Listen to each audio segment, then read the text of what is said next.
BJP ನಾಯಕರು ದೆಹಲಿಯಲ್ಲಿದ್ದಾರೆ. ದೆಹಲಿಯಲ್ಲಿ ಒಂದಿಷ್ಟು ಸಭೆಗಳು, ಒಂದಿಷ್ಟು ರೆಬೆಲ್ ಸಭೆಗಳು, ಹೈಕಮಾಂಡ್ ನಾಯಕರ ಭೇಟಿ ಯತ್ನ ಇವೆಲ್ಲವೂ ಕೂಡ ನಡೀತಾನೆ ಇದ್ದಾವೆ. ಕಳೆದ ಒಂದು ವಾರ 15 ದಿವಸದಲ್ಲಿ ಕೂಡ ಇದೇ ಪ್ರಕ್ರಿಯೆ BJPಯವ್ರದ್ದು ನಡೀತಾ ಇದೆ. ಇದರ ನಡುವೆ ಕಾಂಗ್ರೆಸ್ನವರು ಕೂಡ ತಮ್ಮ ಹೈಕಮಾಂಡ್ ಭೇಟಿಯ ಪ್ರಯತ್ನದಲ್ಲಿದ್ದಾರೆ. ಇಲ್ಲೂ ಕೂಡ ಒಂದಿಷ್ಟು ಪ್ರಮುಖ ಉದ್ದೇಶಗಳಿದ್ದಾವೆ.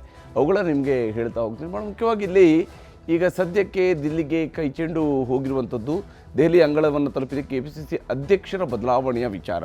KPCC ಅಧ್ಯಕ್ಷರನ್ನು ಬದಲಾವಣೆ ಮಾಡಬೇಕು. ಇದು ಸದ್ಯಕ್ಕೆ ಸಿದ್ದರಾಮಯ್ಯನವರ ತಂಡದ ಒಂದು ಭಾಳ ಪ್ರಮುಖವಾದಂಥ ಅಜೆಂಡಾದ ರೀತಿಯಲ್ಲಿ ಕಾಣ್ತಾ ಇದೆ. ಅದರಲ್ಲಿ ವಿಶೇಷವಾಗಿ ಸತೀಶ್ ಜಾರಕಿಹೊಳಿ ಅವರು ಈ ನಿಟ್ಟಿನಲ್ಲಿ ಪ್ರಯತ್ನವನ್ನು ಮುಂದುವರಿಸಿದಂಗೆ ಕಾಣ್ತಿದೆ. DK ವಿರುದ್ಧ ಹೈಕಮಾಂಡ್ ಮುಂದೆ ದಲಿತಾಸ್ತ್ರ ಪ್ರಯೋಗವನ್ನು ಮಾಡ್ತಾ ಇದ್ದಾರಾ ಅಂಥೇಳಿ. ಅಂದರೆ ಸಾಕು DK ಶಿವಕುಮಾರ್ ಅವ್ರನ್ನ ಅಧ್ಯಕ್ಷರನ್ನಾಗಿ ಮಾಡಿ ಉಪಮುಖ್ಯಮಂತ್ರಿಯಾಗಿ ಇಟ್ಟುಕೊಂಡಿದ್ದು ಸಾಕು, ಅವರ ಬದಲಿಗೆ ಬೇರೊಬ್ಬರನ್ನು ಮಾಡಿಕೊಡಿ ಅನ್ನುವಂತಹ ಬೇಡಿಕೆಯನ್ನು ಮುಂದಿಡುವಂತಹ ಪ್ರಯತ್ನವನ್ನು ಮತ್ತು ಅದನ್ನು ಈಗ ಬದಲಾವಣೆ ಮಾಡೋದಿದ್ದರೆ ದಲಿತರು ದೊಡ್ಡ ಸಂಖ್ಯೆಯಲ್ಲಿ ಚುನಾವಣೆಯ ಸಂದರ್ಭದಲ್ಲಿ ಕಾಂಗ್ರೆಸ್ನ ಕೈ ಹಿಡಿದಿರುವುದರಿಂದ ಮತ್ತು ವಿಶೇಷವಾಗಿ ಕಲ್ಯಾಣ ಕರ್ನಾಟಕ ಭಾಗದಲ್ಲಿ ಲೋಕಸಭಾ ಚುನಾವಣೆಯಲ್ಲೂ ಕೂಡ ಎಲ್ಲ ಸೀಟ್ಗಳನ್ನು ಕಾಂಗ್ರೆಸ್ ಗೆದ್ದಿರೋದ್ರಿಂದಾಗಿ ಈಗ ನಮಗೆ ಆ ಅವಕಾಶವನ್ನು ಮತ್ತೊಮ್ಮೆ ಕೊಡಬೇಕು. ಕಾಂಗ್ರೆಸ್ನಲ್ಲಿ ತಣ್ಣಗಾಗಿಲ್ಲ ದಲಿತ ಸಚಿವರುಗಳು ಅವ್ರಿಗೆ ಅವ್ರದ್ದೇ ಆದಂತಹ ಸಿಟ್ಟುಗಳಿದ್ದಾವೆ, ಅವ್ರದ್ದೇ ಆದಂತಹ ಬೇಡಿಕೆಗಳಿದ್ದಾವೆ, ಅವ್ರದ್ದೇ ಆದಂತಹ ಅಜೆಂಡಾ ಇದೆ. ಮತ್ತು ವಿಶೇಷವಾಗಿ ಇಲ್ಲಿ ವರಿಷ್ಠರ ಸೂಚನೆ ಬಳಿಕವೂ ಕೂಡ ಸಭೆಯ ಮೇಲೆ ಸಭೆಗಳು ಮುಂದುವರೆದಿದ್ದಾವೆ. ನೆಪ ಬೇರೆ ಬೇರೆ ಸಿಗುತ್ತೆ. ಸ್ವಾಮೀಜಿ ಬಂದಿದ್ದರು ಅಂದ್ಕೊಂಡು ಸೇರಿಕೊಂಡು ಒಂದು ಸಭೆ, ಆ ಸಭೆಯಲ್ಲಿ ಆಗಿರುವಂತಹ ಚರ್ಚೆಗಳ ವಿಚಾರಕ್ಕೆ ಬಂದಾಗ, ಆಂತರಿಕವಾಗಿ ಸಿಗ್ತಾ ಇರುವಂತಹ ಮಾಹಿತಿ ವಿಚಾರಕ್ಕೆ ಬಂದಾಗ ಇದು ಅಷ್ಟು ಸಿಂಪಲ್ ಆಗಿ ನಡೀತಾ ಇಲ್ಲ ಅಂತ ಹೇಳಿ ವರಿಷ್ಠರ ಸೂಚನೆ ಬಳಿಕವೂ ಕೂಡ ಸಭೆ ಮೇಲೆ ಸಭೆಯನ್ನು ನಡೆಸ್ತಾ ಇದ್ದಾರೆ. ಅಷ್ಟೇ ಅಲ್ಲದೆ ಬೆಳಗ್ಗೆ ಖರ್ಗೆಯವರ ಜೊತೆಗೆ ಸಭೆ, ಸಂಜೆ ಆಪ್ತರ ಸಭೆಯನ್ನು ಕೂಡ ನಡೆಸಿದ್ದಾರೆ. ಇಲ್ಲಿ ಖರ್ಗೆಯವರನ್ನು ಕೂಡ ಭೇಟಿಯಾಗಿ ಅವರ ಜೊತೆಗೂ ಕೂಡ ಚರ್ಚೆಯನ್ನು ನಡೆಸಲಾಗಿದೆ. ಆಪ್ತ ನಾಯಕರುಗಳ ಸಭೆಯನ್ನು ಕೂಡ ಕರೆದಿರುವಂಥದ್ದು. ಇವೆಲ್ಲವೂ ಕೂಡ ಪರಮೇಶ್ವರ್ ನೇತೃತ್ವದಲ್ಲಿ DKಶಿಗೆ ದಲಿತ ದಾಳವನ್ನು ಹಾಕ್ತಾ ಇದ್ದಾರೆ. ಪರಮೇಶ್ವರ್ ಅವ್ರಿಗೆ ಅವರ ಉದ್ದೇಶ, ಅವರ ಗುರಿ ಸಾಧನೆ ಆಗಬೇಕು ಅಂತ ಹೇಳಿದರೆ ಅದರ ಮೊದಲ ಚರಣ ಇದೆಯಲ್ಲ, ಅದು ಶುರುವಾಗುವಂಥದ್ದು KPCC ಅಧ್ಯಕ್ಷ ಹುದ್ದೆಯ ಮೂಲಕವಾಗಿ ಅಂತೇಳಿ ಅವ್ರಿಗೂ ಭಾಳ ಚೆನ್ನಾಗಿ ಗೊತ್ತಿದೆ. ಅದಕ್ಕೆ ಬೇಕಾದ ಪ್ರಯತ್ನವನ್ನು ಅವರು ಕೂಡ ಮುಂದುವರಿಸಿದ್ದಾರೆ. ದಾವಣಗೆರೆಯಲ್ಲಿ ವಾಲ್ಮೀಕಿ ಗೆಸ್ಟ್ ಹೌಸ್ನಲ್ಲಿ ಸಭೆಯನ್ನು ಕೂಡ ನಡೆಸಲಾಗಿದೆ. ದಾವಣಗೆರೆಯ ವಾಲ್ಮೀಕಿ ಗೆಸ್ಟ್ ಹೌಸ್ನಲ್ಲಿ ಸಭೆಯನ್ನು ನಡೆಸಲಾಗಿದೆ.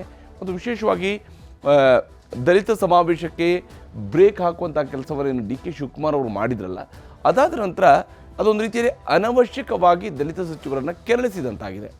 ನಾವು ಸೇರ್ತಿದ್ದ ಒಂದು ಸಭೆಗೆ ಇವರು ಆ ಸಭೆಯೇ ಮಾಡಬೇಡಿ, ಡಿನ್ನರ್ ಮೀಟಿಂಗೇ ಮಾಡಬೇಡಿ ಅನ್ನೋ ರೀತಿಯಲ್ಲಿ ಮಾಡ್ತಾರೆ ಅಂತ ಹೇಳಿದರೆ ನಾವು ಯಾಕೆ ಸುಮ್ಮನೆ ಇರಬೇಕು ಅಂತೇಳಿ ಅಸಮಾಧಾನಗೊಂಡಿದ್ದಾರೆ ದಲಿತ ಸಚಿವರುಗಳು. ಅದೇ ಕಾರಣಕ್ಕಾಗಿ ಮುಂದುವರೆದು ಅವರೀಗ ದೆಹಲಿ ಮಟ್ಟದಲ್ಲೂ ಕೂಡ ತಮ್ಮ ಲಾಬಿಯನ್ನು ನಡೆಸೋದಕ್ಕೆ ಮುಂದಾಗ್ತಾ ಇದ್ದಾರೆ. DK ಶಿವಕುಮಾರ್ ಅವರ ವಿರುದ್ಧ ಖರ್ಗೆ ಅವರಿಗೆ ಪರಮೇಶ್ವರ್ ಅವರು ದೂರು ನೀಡಿದ್ದಾರೆ ಅನ್ನುವಂತಹ ಮಾಹಿತಿಯು ಕೂಡ ಇದೇ ಸಂದರ್ಭದಲ್ಲಿರುವಂಥದ್ದು.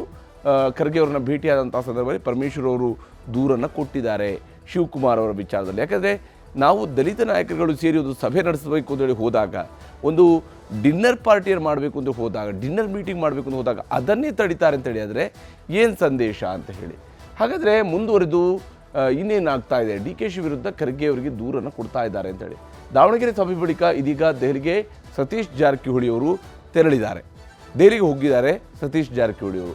ಮತ್ತು ದೆಹಲಿಯಲ್ಲಿ ನೂತನ ಕರ್ನಾಟಕ ಭವನ ನಿರ್ಮಾಣ ಸಂಬಂಧವಾಗಿ ಒಂದು ಸಭೆಯನ್ನು ಕೂಡ ಕರೆದಿದ್ದಾರೆ. ಇದು ಇಲಾಖೆಯ ಕೆಲಸದ ಸಂಬಂಧ. ಅಂದರೆ ದೆಹಲಿಯಲ್ಲಿ ಕರ್ನಾಟಕ ಭವನವನ್ನು ಹೊಸದಾಗಿ ಕರ್ನಾಟಕ ಭವನ ಕಟ್ಟಿಸಬೇಕಾಗಿದೆ, ಅದಕ್ಕೆ ಸಂಬಂಧಪಟ್ಟಂತಹ ಭೇಟಿ ಅಂತೇಳಿ ಮೇಲ್ನೋಟಕ್ಕಿರುವಂಥದ್ದು. ಆದರೆ ಕರ್ನಾಟಕ ಭವನ ನೆಪದಲ್ಲೇ ಹೈಕಮಾಂಡ್ ನಾಯಕರ ಭೇಟಿಗೂ ಕೂಡ ಸತೀಶ್ ಜಾರಕಿಹೊಳಿ ಅವರು ಪ್ಲ್ಯಾನನ್ನು ಮಾಡ್ಕೊಂಡಿದ್ದಾರೆ. ದೆಹಲಿಗೆ ಹೋದಾಗ ಸುಮ್ಮನೆ ಹೋಗಿ ಬರೋಕ್ಕಾಗತ್ತಾ, ಅಲ್ಲೇ ದೆಹಲಿಗೆ ಹೋಗಿದ್ವಿ, ಹಾಗಾಗಿ ನಮ್ಮ ನಾಯಕರನ್ನು ಭೇಟಿಯಾಗಿ ಬಂದ್ವಿ ಅನ್ನುವಂತಹ ಸಹಜ ಸಾಮಾನ್ಯ ಉತ್ತರವನ್ನು, ಕ್ಲಾರಿಫಿಕೇಷನ್ನ ಕೊಡೋದಕ್ಕೆ ಬೇಕಾದ ತಯಾರಿಯನ್ನು ಆಲ್ರೆಡಿ ಮಾಡ್ಕೊಂಡಂಗಿದೆ. ಸೋನಿಯಾ ಗಾಂಧಿ, KC ವೇಣುಗೋಪಾಲ್ ಭೇಟಿಗೂ ಕೂಡ ಅವರು ಸಮಯಾವಕಾಶವನ್ನು ಕೇಳ್ತಾ ಇದ್ದಾರೆ. ಅವರ ಭೇಟಿಯ ಪ್ರಯತ್ನವನ್ನು ಮಾಡ್ತಾ ಇದ್ದಾರೆ. ಸೋನಿಯಾ ಗಾಂಧಿ ಅವರು ಆದರೂ ಸಿಗ್ಬೋದು, ಅಥವಾ ರಾಹುಲ್ ಗಾಂಧಿ ಅವ್ರನ್ನ ಭೇಟಿಯಾಗ್ಬೋದು. ಈ ರೀತಿಯಾಗಿ ಹಿರಿಯ ನಾಯಕರುಗಳನ್ನ ದೆಹಲಿಯಲ್ಲಿ ಭೇಟಿಯಾಗಬೇಕು. ಭೇಟಿಗೆ ಸಮಯ ಸಿಕ್ಕರೆ ಹಲವು ವಿಷಯವನ್ನು ಚರ್ಚೆ ಮಾಡೋದಕ್ಕೆ ಸಾಧ್ಯ ಆಗುತ್ತೆ ಅನ್ನುವಂಥ ಅಂಶವನ್ನು ಸತೀಶ್ ಜಾರಕಿಹೊಳಿ ಅವರು ಇದೇ ಸಂದರ್ಭದಲ್ಲಿ ಹೇಳ್ತಿದ್ದಾರೆ. ಸತೀಶ್ ಜಾರಕಿಹೊಳಿ ಅವರು ತಮ್ಮ ನಿಲುವುಗಳಲ್ಲಿ ಅತ್ಯಂತ ಸ್ಪಷ್ಟ ಇದ್ದಾರೆ ಮತ್ತು ಏನು ಸಾಧಿಸಬೇಕೋ ಆ ಗುರಿಯ ಕಡೆಗೆ ನಿರಂತರ ಪ್ರಯತ್ನವನ್ನು ಮುಂದುವರಿಸಿದ್ದಾರೆ. ರಾಜ್ಯ ರಾಜಕಾರಣದ ಬಗ್ಗೆಯೂ ಮಾತುಕತೆಗೆ ನಿರ್ಧಾರವನ್ನು ಕೈಗೊಳ್ಳಲಾಗಿದೆ. ಕೇವಲ ಸರ್ಕಾರದ ವಿಚಾರಗಳು ಮಾತ್ರ ಅಲ್ಲ, ರಾಜ್ಯ ರಾಜಕಾರಣದ ವಿಚಾರವನ್ನು, ಅದರಲ್ಲೂ ಮುಖ್ಯವಾಗಿ ಪಕ್ಷದ ಸಂಘಟನೆಯ ವಿಚಾರವನ್ನು ಅವರು ಮಾತಾಡಬಹುದು. ಪ್ರಸ್ತಾಪವನ್ನು ಮಾಡಬಹುದು. ದಲಿತ CM ವಿಚಾರದ ಬಗ್ಗೆಯೂ ಕೂಡ ಚರ್ಚೆ ಸಾಧ್ಯತೆ ಇದ್ದೇ ಇದೆ. ಒಂದು ವೇಳೆ ಕರ್ನಾಟಕದಲ್ಲಿ ಮುಖ್ಯಮಂತ್ರಿ ಬದಲಾವಣೆ ಮಾಡುವುದೇ ಹೌದು ಅಂತೇಳಿ ಆದರೆ ಆಗ ದಲಿತ ನಾಯಕರೊಬ್ಬರು ಮುಖ್ಯಮಂತ್ರಿ ಆಗಬೇಕು, ಅದು ಸೂಕ್ತ ಅನ್ನುವಂತಹ ಲೆಕ್ಕಾಚಾರವೂ ಕೂಡ ಸಾಗಿರುವಂಥದ್ದು. KPCC ಅಧ್ಯಕ್ಷರ ಬದಲಾವಣೆಯೇ ಪ್ರಮುಖ ಅಜೆಂಡಾ ಅನ್ನೋದರಲ್ಲಿ ಎರಡು ಮಾತಿಲ್ಲ. ಇವರೆಲ್ಲರ ಅಜೆಂಡಾ ಇರುವಂಥದ್ದು ಸದ್ಯಕ್ಕೆ KPCC ಅಧ್ಯಕ್ಷರು ಬದಲಾವಣೆ ಆಗಬೇಕು, ಮುಂದಿದ್ದು ಮುಂದೆ, ಆಗಿದ್ದು ಆಗತ್ತೆ, ಈ ರೀತಿಯಾದಂತಹ ಧೋರಣೆಯಲ್ಲಿ ಇದ್ದಾರೆ. DKಶಿ ಪಕ್ಷದಲ್ಲಿ ಸರ್ವಾಧಿಕಾರಿ ರೀತಿ ನಡೆದುಕೊಳ್ತಿದ್ದಾರೆ ಅನ್ನುವಂಥ ಅಸಮಾಧಾನವೂ ಕೂಡ ಈ ನಾಯಕರಲ್ಲಿದೆ. ವಿಶೇಷವಾಗಿ ದಲಿತ ಸಮುದಾಯದ ನಾಯಕರುಗಳಲ್ಲಿ ಇಂಥದ್ದೊಂದು ಅಸಮಾಧಾನ ಇದೆ. ವಾಲ್ಮೀಕಿ ಸಮುದಾಯದ ನಾಯಕರುಗಳಲ್ಲಿ ಇಂಥದ್ದೊಂದು ಅಸಮಾಧಾನ ಇದ್ದೇ ಇದೆ. ದಲಿತ ಸಮಾವೇಶಕ್ಕೆ ಬ್ರೇಕ್ ಹಾಕಿದ್ದು ಸರಿಯಲ್ಲ, ಇದು ಇವರ ಸಿಟ್ಟಿಗೆ ಕಾರಣ. SC STಗಳ ಒಂದು ಸಮಾವೇಶವನ್ನು ನಡೆಸಬೇಕು ಅಂಥೇಳಿ ಒಂದು ಸಭೆನ ಕರೆದಿದ್ರು, ಸಭೆ ನಡೆಯೋಕ್ಕೆ ಬಿಟ್ಟಿಲ್ಲ, ಇನ್ನು ಸಮಾವೇಶದ ಮಾತೆಲ್ಲಿ ಬಂತು ಅಂತ ಹೇಳಿ. ಹೀಗಾಗಿ ಈ ರೀತಿಯಾಗಿ ಬ್ರೇಕ್ ಹಾಕಿದ್ದು ಸರಿಯಲ್ಲ, ಇದು ಸಮುದಾಯಕ್ಕೆ ತಪ್ಪು ಸಂದೇಶ ರವಾನೆ ಆಗಿದೆ ಅಂತ ಹೇಳಿ KPCC ಅಧ್ಯಕ್ಷ ಸ್ಥಾನಕ್ಕೆ ಬೇರೆಯವರನ್ನು ನೇಮಿಸುವಂಥದ್ದು ಈ ಹಂತದಲ್ಲಿ ಅತ್ಯಂತ ಸೂಕ್ತ ಅನ್ನುವಂತಹ ಬೇಡಿಕೆಯನ್ನು ಮುಂದಿಡ್ತಿದ್ದಾರೆ. ಅಧ್ಯಕ್ಷರ ಬದಲಾವಣೆ ಆಗಬೇಕು, ಒಬ್ಬರಿಗೆ ಒಂದೇ ಹುದ್ದೆ, ಈ ನಿಯಮವನ್ನು ಕರ್ನಾಟಕದಿಂದಲೇ ಪಾಲನೆ ಮಾಡಬೇಕು. ಒಬ್ಬರಿಗೆ ಒಂದೇ ಹುದ್ದೆ ಅನ್ನೋದನ್ನು ಕರ್ನಾಟಕದಿಂದಲೇ ಪಾಲನೆ ಆಗಬೇಕು. ಯಾಕೆಂದರೆ ಇದು AICC ಅಧ್ಯಕ್ಷರ ತವರು ರಾಜ್ಯ, ಇಲ್ಲಿನೇ ಅದು ಜಾರಿಯಾಗಲಿ, ನಂತರ ಉಳಿದ ಕಡೆಗಳಲ್ಲೂ ಕೂಡ ಜಾರಿಯಾಗಲಿ, ಈ ನಿಟ್ಟಿನಲ್ಲಿ ಮಾಡ್ತಿದ್ದಾರೆ. ಅಷ್ಟೇ ಆದರೆ ಜಾತಿ ಜನಗಣತಿ ವರದಿಗೂ ಕೂಡ ಅಡ್ಡಿಪಡಿಸಲಾಗ್ತಾ ಇದೆ. ಈ ಎಲ್ಲ ಕಾರಣವೂ ಕೂಡ ಇವರ ಸಿಟ್ಟಿಗೆ ಕಾರಣ ಆಗಿದೆ. ಅಂದರೆ ತಾವು ಬಲಿಷ್ಠ ಸಮುದಾಯದವರು ಅಂತ ಹೇಳಿಕೊಂಡು ಜಾತಿ ಜನಗಣತಿಯ ಮೂಲಕವಾಗಿ ಎಲ್ಲಿ ಹಿಂದುಳಿದವರು ಹಾಗೆಯೇ ದಲಿತ ವರ್ಗಗಳಿಗೆ ಹೆಚ್ಚಿನ ಪ್ರಾತಿನಿಧ್ಯ ಸಿಗುತ್ತೆ ಅನ್ನುವಂತಹ ಕಾರಣಕ್ಕಾಗಿ ಸಿಟ್ಟಾಗಿದ್ದಾರೆ. ಈ ವಿಚಾರವೂ ಕೂಡ ಬಹಳ ಮುಖ್ಯವಾದಂತಹ ವಿಷಯ ಆಗಿದೆ ದಲಿತ ನಾಯಕರುಗಳ ಸಿಟ್ಟಿಗೆ. ಸತೀಶ್ ಜಾರಕಿಹೊಳಿ ಅವರು ಮಾತನಾಡಿದ್ದಾರೆ, ತೋರಿಸ್ತೀನಿ. ಮಲ್ಲಿಕಾರ್ಜುನ್ ಖರ್ಗೆ, ವೇಣುಗೋಪಾಲ್ ಅವ್ರನ್ನ ಏನಾದ್ರು ಭೇಟಿ ನಾಳೆಗೆ ಟೈಮ್ ಕೇಳಿದೀವಿ, ನಾಳೆ ಇವತ್ತು ಭೇಟಿ ಆಗ್ತೀವಿ. ಅಲ್ಲ, ಈ ಪ್ರಯಾರಿಟಿ ಜೊತೆಗೆ ಆ ಪ್ರಯಾರಿಟಿನೂ ಇಲ್ಲ, ಬಂದಾಗ ನೀವು ಭೇಟಿ ಆಗಲೇಬೇಕಲ್ಲ.